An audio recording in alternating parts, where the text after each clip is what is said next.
I am Arwen Hubbard. I'm one of the authors for Lego Amazing Universe, along with Jennifer Swanson. Lego Amazing Universe is all about the incredible world, the incredible universe that we live in. Everything from what's happening here on Earth to way out beyond the Oort cloud and galaxies beyond, as well as being chock full of awesome Lego models and things that you can build as well. Here's one of my top tips for enjoying reading. So my suggestion would be to set aside time to read. I know for me, I love to read. Reading really is one of my very favorite things to do in the whole universe, right? But sometimes there's a lot of distractions, whether it's work or getting my kids to school or the screen. I end up looking at videos online a lot. It can really be hard to remember to read. But once I start doing it, I go, oh yeah, I love this. So what I try to do is every morning before the whole day gets going, I like to sit down with a cup of tea, spend a little bit of time with myself and reading the book, whatever book I'm really interested in.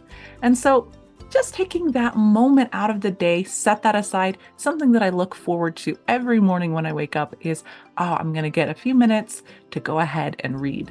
And it's just wonderful. My favorite place to read is actually on my couch. And so I'll come out in the morning after waking up and maybe make a cup of tea, get a blanket, get snuggled in. And if I'm really lucky, the cat will come and snuggle as well and purr as I sit there and read in the quiet of the morning before the rest of the day starts. This year, I really want to prioritize reading more. I love learning from books. I love what it feels like. I love how much the world opens up when I read. So I really want to make sure that I put time into that. But I think I want to try reading a style that I don't read as much. So a lot of times I'm trying to keep up with space science and what all the new discoveries are. So I read a lot of nonfiction, but there's so much just amazing fiction out there and stories that are really well crafted. So I think this year I'm going to challenge myself to read more fiction and poetry. I think poetry is so beautiful and meaningful, and I want to make time for that in my life to read those things.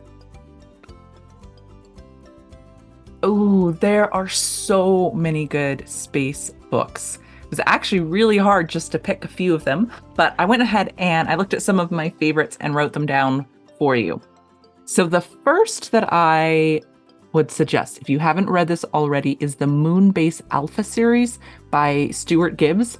This is actually a fiction story, and it takes place in the future on the moon, as you might guess. But a lot of the science behind it is really good, but there's adventure, there's comedy. It's really cool. So definitely check out Moonbase Alpha. Now, these next ones are nonfiction, but really interesting. So The Mysteries of the Universe. And this one is by Will Gator, and it is just beautifully illustrated. It's such a beautiful book, and it goes into a whole bunch of detail on all kinds of space things, from asteroids to black holes. And it's just so beautiful just to flip through and look at. Astrophysics for Young People in a Hurry by Neil deGrasse Tyson. This one is a lot of fun. It goes through a bunch of space science, and I think that he's got a good sense of humor as well. So it's another really fun one, and it's written in a way that's really easy to understand, and he just does a good job at explaining these really cool things. The next one is STEM Lab. And this one isn't just space, it's science in general. It's by Jack Callender. And the reason I really like this one is it's kind of like our book, where there's things that you can do. It's not just reading, but it's also looking at like, how do we make a model of this? How do we demonstrate this idea? And for me, when I do things, I learn way better than just reading about it. So there's a bunch of really cool experiments that you can do, and most of it is with material that you just probably have around the house already anyways. So another great one. And the last one, of course, I could go on forever with this, but the last one is from one of my favorite series, which is the Science Comics series. And this one's done, these are stories in comic book form, but about science topics. So Science Comics Rocket, and that's by Anne Drost, is really fun. And it explains how rockets work, does a great job with like Newton's laws and everything, but it's done in this really interesting, engaging way. And I couldn't even put that one down. So those are just a few, and I'm sure that you can find all kinds of other awesome space and science books.